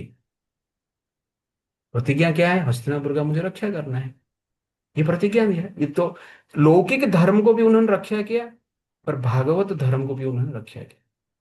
ये दोनों धर्म को रक्षा करते हुए जनरल क्या करते हैं, भीष्म जी युद्ध करते हैं। तो दुर्योधन के पक्ष में रहकर प्रतिज्ञा को रक्षा की, और दुर्योधन का नमक को खाए थे, इस प्रकार वो आंसर देते हैं। वो पूछा कि आप दुर्योधन के पक्ष में क्यों लड़ रहे, तो कहते मैं दुर्योधन का नमक खाया। तो वास्तव में सब नमक उनका ही है, वो राजा बनने का अधिकार उनका ही था। लेकिन जब छोड़ देते हैं, दिल से उसको मानते हैं, अपना कभी नहीं मानते। वो छोड़ देते हैं तो दुर्योधन के अधीन में रहकर वो कार्य करते हैं। That is Bhishma. आप सोचिए, एक पावरफुल पर्सनैलिटी जिसने कि युद्ध में भगवान को ही परास्त किया है, धर्म को जानने वाला है, गुणवान है, और एक अधर्म के व्यक्ति में अधीन में रहकर जीवन भर काम करना है, सेवा करना है। ये बड़ा तपस्या है, लेकिन अपना प्रतिज्ञा से कभी हिलते नहीं। तो सहन करने की जो शक्ति है, शक्ति होते हुए दैट इज एग्जैक्टली क्या है भीष्मदेव। फिर अंत में अधर्म के पक्ष में रहकर ही धर्म को जीताने को क्या कर रहे थे, प्लान कर रहे थे। और कौरव पांडवों के साइड में भी अनेक व्यक्तित्व थे जो कि अधर्मी थे, फिर पांडवों के पक्ष में लड़ रहे थे क्योंकि फैमिली रिलेशनशिप था। उनका भी वध होना चाहिए था। इसलिए भगवान चाहते थे कि भीष्म उनका वध करे। और भीष्म जी प्रतिदिन 10,000 सैनिकों क्या कर देते, वध कर देते। That is exactly Bhishma. और भीष्मदेव का जो पतन होता है, सरसैया में सोए हुए रहते हैं, पड़े हुए रहते हैं, उसमें पांडव राजवेश के साथ आते हैं और भगवान कृष्ण भी आते हैं। और पांडव को राजवेश में देखकर भीष्म जी खुश हो जाते हैं, क्योंकि भीष्म जी का दिल की इच्छा है युधिष्ठिर ही राजा बनना चाहिए था। अधर्म पक्ष में आप बोल रहे हो ना, अधर्म पक्ष तो राजा बनना, युधिष्ठिर तो कैसे खुश हो। दुर्योधन राजा बनता तो कभी खुश नहीं होते थे। इसीलिए दुर्योधन को हराने के लिए ही उन्होंने पांडवों का वध करने के लिए मना किया। दुर्योधन को हराने के लिए ही अपना जनरली मृत्यु का भेद भी वो बताए। तो ये सब क्लैरिटी के साथ भीष्म जी का महानतम हमें समझना चाहिए। और युधिष्ठिर महाराज पांडव को राजकीय भेष में देखकर खुश होते हैं और भगवान भी आकर उनके सामने बैठ जाते हैं। उस समय पे भीष्म जी क्या कहते हैं, वेरी वेरी इंपॉर्टेंट, आप सुनिए। इससे आपको पता चलेगा कि भीष्म जी किस प्रकार भक्त है। अहो कष्टम अहो अन्यायम यद्वीयम धर्मनंदन जीवितुम नरहर्त क्लिष्टम विप्रधर्म अचिताश्रय। Okay, translation. Bhishma Dev said, "Oh, what terrible sufferings and what terrible injustices you good souls suffer for being the sons of religion personified. You did not deserve to remain alive under those tribulations, yet you were protected by the Brahmanas, God, and religion." कहते अहो कष्टम अहो अन्याय यद हीयम धर्मनंदन। बोले युधिष्ठिर आप धर्मनंदन है, धर्म के पुत्र है, धर्म का एम्बोडिमेंट है। आपको जीवन में इतना कष्ट मिला, इतना अन्याय मिला, इतना कष्ट मिला कि आप बचने का कोई चांस ही नहीं था, किंतु आप लोग बच गए। कैसे बच गए? विप्र धर्म अच्युत आश्रय। आपका 3 आश्रय था, ब्राह्मण का आश्रय, धर्म का आश्रय और कृष्ण का आश्रय। ये 3 आश्रय के लिए आप बच गए। कभी नहीं बता रहे कि आप वो धनुर्विद्या में पारंगत थे, गदा विद्या में पारंगत थे, इसीलिए बच गए। वो कहते हैं ब्राह्मण के आश्रम में थे, धर्म का आश्रम में थे, अच्युत का आश्रम में थे, इसीलिए आप प्रोटेक्टेड रहे। वो कहते हैं, आगे कहते हैं, सर्वं कालकृतं मन्ये भवतां च यदा प्रियं सपालयद् वसो लोके पायुरीव गणाबलिः। Translation. In my In my opinion, this is all due to inevitable time, under whose control everyone in every planet is carried, just as the clouds are carried by the wind. This is the understanding of Bhishmadev. वो केवल पांडवों को नहीं कहते, वो अपने लिए भी कहते हैं, सर्वम कालम कृतम मन्ये। इस संसार में काल मतलब भगवान कृष्ण, उनके हिसाब से सब कुछ चलता रहता है, और किसका इच्छा इस संसार में चलता नहीं। कहने का अर्थ है उनके सैंक्शन से सब कुछ होता है। वायु वो घना हुई, जिस प्रकार वायु क्या करता है, मेघ को उड़ाकर नष्ट भ्रष्ट कर देता है, वैसे ही भगवान की इच्छा से संसार चलता है। इसलिए युधिष्ठिर महाराज तुम टेंशन मत लो। वो इस प्रकार कहते हैं, ये जो युद्ध हुआ है, अपना जो रिलेटिव मरे हैं, ये भी कृष्ण का इच्छा ही था। और कृष्ण का इच्छा को सम्मान करना ही वास्तव में धर्म है, वास्तव में क्या है, भक्ति है। तो ये बताना चाहते हैं कि मुझे भी अधर्म के पक्ष में जो लड़ना है, ये भी कृष्ण का इच्छा ही है। इसलिए मैं जनरली अधर्म के पक्ष में लड़ा है। यत्र धर्म सुत राजा गदापाणि वृकोदरः कृष्ण अस्त्रिगांडिवं चापम श्रुहुत ततो विपत्। Translation. Oh, how wonderful is the influence of inevitable time! It is irreversible. Otherwise, how can there be reverses in the presence of King Yudhishthira, the son of the demigod, controlling religion? Bhima, the great fighter with a club, the great bowman Arjun with his mighty weapon Gandiv, and above all, the Lord, the direct well-wisher of the Pandavas. यत्र धर्म सुतो राजा, धर्म के पुत्र युधिष्ठिर महाराज थे। गदा पाणी ब्रुकोदर, भीम भी था जो गदाधारी था। भगवान कृष्ण स्वयं थे। अस्त्री गांडीवम चापे, अर्जुन भी धनुर गांडीव लेके वहां पर खड़े थे। सुहृद कृष्ण ततो विपत्ति, कृष्ण तो थे और कृष्ण उनका वैल्यू सर है, फिर भी आपको विपत्ति कैसे मिला है? तो इसका कारण क्या है? भगवान की इच्छा है। इसलिए आप भगवान की इच्छा को एक्सेप्ट करके शांत रहो। न हि यस्य कर्हि चेत् राजन् पुमान् वेद विधि स्थितम् यद् विजानस्य युक्ताः मुह्यन्ति कवयेऽपि। Translation. O king, no one can know the plan of the Lord, Shri Krishna. Even though great philosophers inquire exhaustively, they are bewildered. This is the great thing. तो यहाँ पर न ही यस्य करिचित राजन पुमान वेद विधि स्थित। कहते हे राजा, कृष्ण का जो प्लान है, कृष्ण का जो हार्ट है, इसको समझना वेरी वेरी डिफिकल्ट है। इसलिए आप चिंता मत करो। ये सब कुछ जो हुआ है वास्तव में क्या है? कृष्ण के प्लान के हिसाब से हुआ है। आप युद्ध कर रहे हैं, ये कृष्ण का प्लान है, और मैं एक साइड में युद्ध कर रहा हूं, वो भी कृष्ण का प्लान है। इसलिए आप अपने को दोषी मत मानो। आप राजा बनकर संसार को धर्म में पालन करो। तस्मादिदं दैव तंत्रम देवस्य भरत ऋषभ तस्य अनुविहित अनाथः नाथ पाहि प्रजा प्रभो। Translation. O best among the descendants of Bharata, Yudhishthir, I maintain, therefore, that all this is within the plan of the Lord. Accepting the inconceivable plan of the Lord, you must follow it. You are now the appointed administrative head, and my Lord, you should now take care of those subjects who are now rendered helpless. तस्माद इदम दैव तंत्र। दैव तंत्र मतलब rules and regulation of God. तो भगवान का जनरली नियम के अनुसार, प्लान के अनुसार संसार चलता है, और भगवान का ही प्लान था कि आपको राजा बनाना है, युद्ध करना है। इसीलिए आप चिंता छोड़िए। और यहाँ पर भीष्मदेव कहते हैं ओ माय लॉर्ड युधिष्ठिर पे। भीष्मदेव बहुत बड़े हैं, लेकिन कहते हैं ओ माय लॉर्ड। उनके पिताजी से भी बड़े हैं भीष्मदेव, पांडु से भी बड़े हैं। फिर युधिष्ठिर को यहाँ पर क्या है? राजा के रूप में संबोधन करते हैं। दैट इज एग्जैक्टली भीष्मदेव का आनंद का कारण है। ये सब भगवान साक्षात आद्य नारायण पुमान मोहम मायया लोकम गूढ़चरति विष्णुसो। Translation. This Shri Krishna is no other than the inconceivable, original personality of Godhead. He is the first Narayana, the supreme enjoyer, but he is moving amongst the descendants of King Vrishni just like one of us, and he is bewildering us with his self created energy. तभी तक आप देख रहे हैं कहां पर भी कृष्ण का नाम लिए नहीं थे, काल का नाम लिए, दैव तंत्र बोले।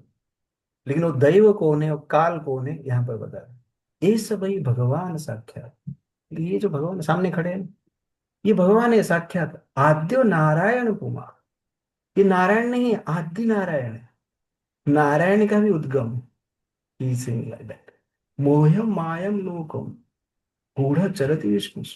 अपना माया से संसार को मोहित करके रखे हैं, और सीक्रेटली संसार में वृष्णि वंश में जनरली एक साधारण राजा के रूप में घूम रहे हैं। इसलिए कृष्ण को आप साधारण मत समझिए। तो दैट इज एक्चुअली भीष्मदेव का अंडरस्टैंडिंग।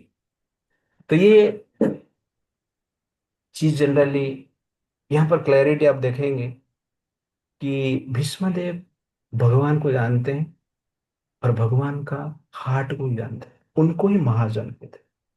जो हमने 12 महाजन का डिस्कशन किए हैं, तो महाजन जनरली संसार में इस प्रकार कार्य करते हैं, संसार क्या कहेगा उनको चिंता नहीं। अब ध्यान से देखेंगे कि भीष्म जी जब अधर्म के साइड में रहते हैं, उनका रिपुटेशन डाउन होता है। और भीष्म भी जानते हैं कि दुर्योधन हारेगा, हारने का साइड में क्यों रहने का, फिर भी वो रहते हैं हारने का साइड, अधर्म का साइड है। ये दोनों जनरली स्पेशल अधर्म का साइड में संसार उनको बार बार अपमान करेगा, तिरस्कार करेगा। तो भीष्म कैसे अधर्म का साइड में रह सकते हैं, लेकिन ये तिरस्कार को सहन करने के लिए रेडी है, क्योंकि कृष्ण का इच्छा है। दैट इज एग्जैक्टली भक्ति। तो भक्त जो रहते हैं, अपना पुरस्कार, अपना नमस्कार, अपना सम्मान के लिए भक्त नहीं जीते। भक्त जनरली कृष्ण का नमस्कार, कृष्ण का सम्मान के लिए जीते हैं। That is devotion. That is exactly Bhishma Dev. अपना अपमान के बारे में सोचे और अपना सम्मान के बारे में सोचे। कृष्ण ने क्या इच्छा की, उसको फुलफिल करने के लिए अधर्म के पक्ष में रहकर भी कृष्ण का इच्छा को ही पूर्ति करते। That is exactly greatness of Bhishmadev, therefore he is महाजय। प्रभुपाद जी को एक जन ने पूछा, आर यू वेजिटेरियन और are you non vegetarian? Prabhupada ji ने कहा, you are not vegetarian, we are not non vegetarian, we are Krishnatarian, और कुछ नहीं। हम कृष्णटेरियन। कृष्ण कहते हैं पत्रम पुष्पम फलम, तो ये कृष्ण बोलते हैं पत्र चाहिए, पुष्प चाहिए, फल चाहिए, जल चाहिए, तो हम इसलिए वेजिटेरियन। कृष्ण जब बोलेंगे अंडम मटनम मांसम, तो हम चालू कर देंगे, लेकिन कृष्ण कभी नहीं बोले। तो इट्स लाइक दैट। तो the point I want to say कि हमें ना वेजिटेरियन बनना है ना नॉन वेजिटेरियन बनना है, हम कृष्णटेरियन बनना। कृष्ण अभी युद्ध चाहते हैं तो युद्ध करना है। दैट इज भक्ति। तो ये चीज भीष्म जी ठीक से जानते हैं, इसीलिए इस प्रकार समझकर हम भीष्म जी से भीष्मदेव को समझना अत्यंत आवश्यकता है। तो 6 पॉइंट और 2 पॉइंट हम देंगे, 10 मिनट में खत्म करेंगे। ए ग्रेट अथॉरिटी ऑफ धर्म एंड फिलोसफी। जानते वास्तव में धर्म क्या है, अधर्म। शांति पर्व में भगवान कृष्ण स्वयं भीष्मदेव को कहते हैं कि आप युधिष्ठिर को समझें धर्म क्या है, अधर्म क्या है। वो स्वयं है वहां पर कृष्ण, लेकिन कृष्ण कहते हैं भीष्म को आप समझें। बाद में भीष्मदेव का शरीर को भगवान टच करते हैं, भीष्मदेव के शरीर में जो पेन था नष्ट हो जाता है, स्मृति चला गया था उस स्मृति में उनको प्राप्त हो जाता है, और जो भी धर्म का ज्ञान है उनके मन में इसी तरह प्रकट होता है जैसे कि उनके हाथ में एक फल रहता है। जैसे हाथ में कोई फल है हम ठीक ठीक देख पाते हैं, वैसे ही धर्म ज्ञान सब कुछ उनके मन में प्रकट हुआ उस समय पे कृष्ण का टच से।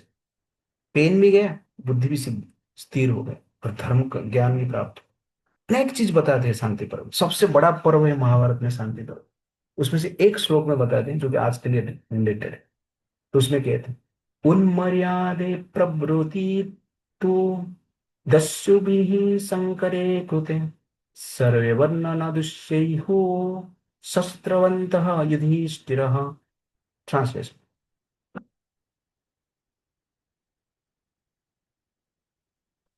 when law when lawlessness prevails and society becomes corrupted by bandits, then all social orders become polluted. In such a time, Yudhishthir, people must take up arms to protect धर्म। तो यहाँ पर वो कहते हैं जब संसार में लूटपाट चले, संसार में जब आतंकवाद चलेगा, संसार में जब राजा लुटेरे बन जाएंगे, रक्षा करने के लिए कोई नहीं रहेगा, उस समय पे क्या करना चाहिए, सर्वे वर्ण न दुष्येवी शस्त्रवंत युधिष्ठिर। समस्त वर्ण को, कहने का क्षत्रिय हो, वैश्य हो, शूद्र हो, ब्राह्मण हो, सबको अस्त्र उठाकर राजा के विरुद्ध में लड़ना चाहिए। तो वर्तमान समाज का सिचुएशन है इस, हिंदू समाज को लड़ना चाहिए। ऐसा नहीं कि क्षत्रिय ही काम करेंगे, नहीं। जब राजा काम नहीं करते हैं, रोड पे आना चाहिए। ये रोड पे आने की बात किया जाता है, घर पे बैठ के काम नहीं, तब जाके सनातन धर्म बचेगा। When disorder spreads and criminals rule, protecting dharma becomes everyone's duty. This is शास्त्रिक। ऐसा नहीं कि शास्त्रिक नहीं है, और धर्म भी है, और ये हम नहीं करते हैं, वास्तव में हम क्या करते हैं, अधर्म करते हैं। और this is going on now in Bharat. Last point, a great lover of Krishna. तो यहाँ पर भीष्म जी कहते हैं, सरसया में ये सब बातचीत हो रहा है जो कि आप सुन रहे हैं, अस्य अनुभवान् भगवान् वेदः गुह्यतमं शिवः देवर्षि नारद साक्षात् भगवान् कपिल नृपः. O King Lord Shiva, Narad, the sage among us, the demigod, and Kapil, the incarnation of Godhead, all know very confidentially about his glories through direct contact. तो भीष्म जी क्लियरली बताते हैं युधिष्ठिर महाराज, अश्य अनुभवान भगवान, यहाँ पर जो भगवान है खड़े हैं, गुह्यतमम शिव, वेद गुह्यतम, वेद में भी, वेद भी पढ़ेंगे तो कृष्ण को समझ नहीं पाएंगे, इसलिए जो वेद को पढ़ते हैं वास्तव में वो निराकार मानते हैं भगवान, कृष्ण को भगवान के रूप में ग्रहण नहीं करते.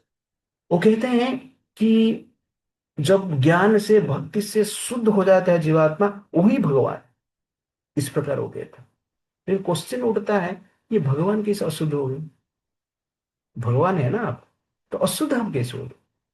आपका चित्त कैसे अशुद्ध हो गया? भगवान होकर आप एब्स्टीन फाइल बना देंगे कैसे?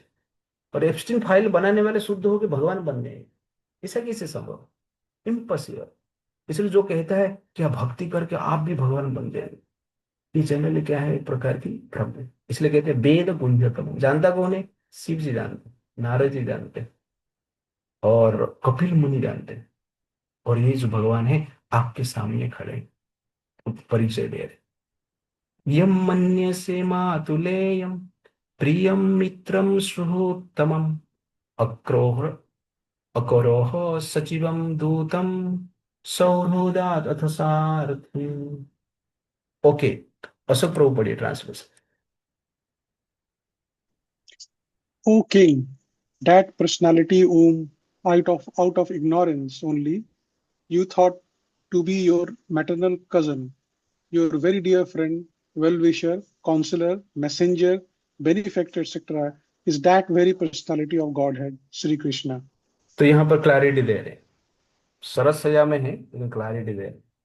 क्या बोल रहे हैं? जो कृष्ण आपके सामने है और आपके जीवन में एक सारथी के रूप में, एक एक मित्र के रूप में, एक वेल विशर के रूप में, काउंसलर के रूप में कार्य की है, दूत के रूप में कार्य की. आप ऐसा मत समझिए कि साधारण व्यक्ति, वो जिन्होंने क्या है, स्वयं भगवान कृष्ण है, परमात्मा.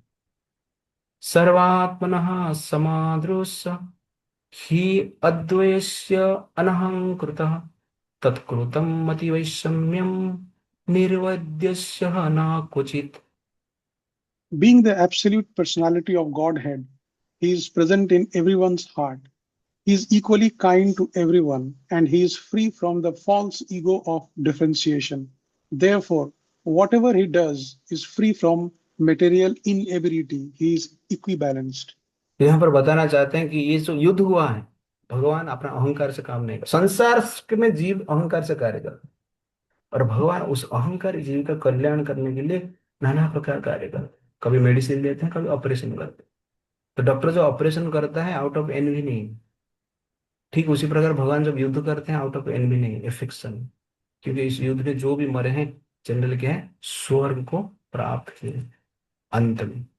तथापि एकांत भक्तेषु पश्य भूपा अनुकंपितम यम मे असुम त्यज्यतः साक्षात् कृष्ण दर्शनम आगतः. Yet, despite his being equally kind to everyone, he has graciously come before me while I am ending my life, for I am his unflinching servitor. भक्त्यावेश मनो यस्मिन् वाचायन् नाम कीर्तयन् त्यज्यन् कलेवरं योगी मुच्यते काम कर्मभिः. The personality of Godhead, who appears in the mind of the devotee by attentive devotion and meditation, and by chanting of the holy name, releases the devotee from the bondage of fruitive activity at the time of his quitting the material body. तो यहाँ पर भीष्मदेव कहते हैं कि भगवान होकर भी, yet despite his being equally kind to everyone, he has graciously come before me while I am ending my life. भगवान होकर भी वो क्या कर रहे हैं, मेरे सामने आके खड़े बैठे और मेरे से सुन रहे हैं. 56 डे कृष्ण सुने हैं डायरेक्ट. भीष्म जी क्या बोल रहे हैं? That is Krishna greatness. Bhishma से सुन रहे हैं. और भगवान उनके सामने खाए। दैट प्रूव्स कि भीष्म साधारण नहीं है। तो गीता में भगवान कहते हैं, अंतकाल च मामेव स्मरण मुक्त्वा कलेबरम। अंत समय में मेरा स्मरण करके जो शरीर त्याग करता है वो मेरे पास आता है। इन भगवान यहाँ कर रहे हैं, क्या कर रहे हैं, भीष्म के सामने आके ही खड़ा हो गए। स्मरण भी हो रहा है और दर्शन भी हो रहा है। कैसे होता है? दैट प्रूव्स कि भीष्म देव साधारण नहीं है। मृत्यु के समय में स्वयं भगवान उनके पास आते हैं, उनके सामने खड़ा रहते हैं, 56 डे उनका प्रवचन सुनते हैं, और अंत में भीष्म जी उनको स्मरण करते हुए, उनका गुणगान करते हुए, उनका दर्शन करते हुए शरीर को त्याग करते, संसार को छोड़ते हैं। तो ये प्रमाण करता है भीष्म साधारण व्यक्ति नहीं, क्योंकि जिनका मृत्यु फ्यूनरल अटेंड करने के लिए, मरने फ्यूनरल हुआ नहीं अभी तक, होगा, उसको अटेंड करने के लिए स्वयं भगवान आते हैं। तो मृत्यु का सेरेमनी को अटेंड करने के लिए अमृतमय भगवान वहां पर आ जाते हैं। और भीष्म जी भगवान कृष्ण को देखते हैं और सारथी रूप को स्मरण करते, कृष्ण को सामने देख रहे हैं, लेकिन मृत्यु के समय पे भगवान को सारथी रूप में याद करते हैं, जिस रूप में वो अर्जुन के साथ युद्ध कर रहे थे। भीष्म अर्जुन के साथ युद्ध कर रहे थे और कृष्ण सारथी के रूप में, पर स्मरण करते हुए क्या करते हैं, शरीर को त्याग करते हैं। और इस प्रकार 56 के डे के बाद भीष्म जी शरीर त्याग करके चले कहाँ पे जाते हैं, वैकुंठ जाते हैं। That is actually greatness of Bhishma Dev. इसलिए भीष्म देव का लाइफ आप देखेंगे संघर्षमय है, शक्ति है, पावर है, सामर्थ्य भी है, लेकिन सर झुका के कैसे जीना है, नम्र भाव से कैसे जीना है, और धर्म को कभी भी कॉम्प्रोमाइज कैसे नहीं करना है, और भगवान का हृदय को जानकर कैसे कार्य करना है। संसार में मान मिले अपमान है उसको केयर ना करते हुए कृष्ण का इच्छा को कैसे केयर करना है। और एक चीज लास्ट में बताऊंगा मैं, इनको इच्छा मृत्यु का वरदान मिला था। तो इच्छा मृत्यु मतलब क्या है, जब इच्छा करें तब मरेंगे ना, इच्छा ही नहीं करना मरने का, तो क्यों क्यों इच्छा क्यों, इच्छा करना नहीं था, सरसया में ठीक है, मैं इधर ही रहूं। लेकिन इच्छा मृत्यु का वर्ण मिलने के पश्चात भी वो जनरल क्या है, इच्छा क्यों की है मरने की, और अपना डिस्क्लोज क्यों की। तो कहने का अर्थ है इच्छा मृत्यु का उनका एबिलिटी है, लेकिन उस एबिलिटी को उन्होंने यूज किया है भगवान का इच्छा को पूर्ति करने। That is exactly greatness of Vishnu. इच्छा मृत्यु का जो एबिलिटी है, वेंडिक्शन है, उसको उन्होंने पूर्ति किया, इच्छा किया। क्या इच्छा किया, कृष्ण इच्छा कर रहे हैं कि मेरा मृत्यु हो, इसलिए मैं जनरली कृष्ण का इच्छा को सम्मान के लिए मृत्यु को भी स्वीकार करूंगा। That is greatness, that is actually क्या है, भक्ति। इसको ही जनरली हम क्या कहते हैं, भक्ति कहते हैं। देयरफॉर भक्ति मतलब क्या है, perfection of devotion means concentration on Krishna and action for Krishna is desire. ठीक उसी प्रकार हमारे पास भी कुछ इच्छाएं, कुछ शक्तियां हैं, जैसे कि भीष्म जो उनकी इच्छा शक्ति को भगवान की इच्छा को पूर्ति करने के लिए यूज किए और मृत्यु को स्वीकार किए, लेकिन भगवान मृत्यु चाहते, वैसे ही भगवान ने हमें कुछ शक्ति दी है, एबिलिटी दी है, मटेरियल स्किल दी है, लेकिन भगवान का इच्छा क्या है, इसकी एबिलिटी को कृष्ण के लिए यूज करना है। तो खाली कॉन्सेंट्रेशन ऑन कृष्ण नहीं चलेगा, हमें कृष्ण के प्रति कंसंट्रेशन भी करना है, रिमेम्बर भी करना है, और उसके साथ साथ में एक्शन भी करना है। कृष्ण की इच्छा है कि संसार को उनका ग्लोरी स्प्रेड, कृष्ण की इच्छा है कि धर्म के अनुसार लोग जिए। और भीष्म जी का ये लाइफ स्टाइल में हमने देखा है, वो मातृभक्ति भी रहे, पितृभक्ति भी रहे, धर्म का भक्त भी रहे, और भगवान कृष्ण का भी भक्त रहे। इस प्रकार भीष्म जी का महानता को जानकर हमें जनरली कार्य करना चाहिए। अर्जुन और भीष्म में यही अंतर, अर्जुन गीता सुनने के बाद जो काम किया, भीष्म जी गीता बिना सुने वही काम किया। करिष्य वचनम तब, सुनने के बाद युद्ध किए। भीष्म जी गीता सुनने से पहले ही वो जानते थे कृष्ण की इच्छा है हम युद्ध करें। इसलिए सब डिटेल्स में श्रीमद् भागवतम से और महाभारत से मैं आपको बताने की प्रयास किया। हरे कृष्णा, श्रील प्रभुपाद हरे की कृष्ण। जय। तो थैंक यू वेरी मच। तो यहाँ पर समाप्त करते हैं। कुछ क्वेश्चन रहेगा तो हम लेंगे।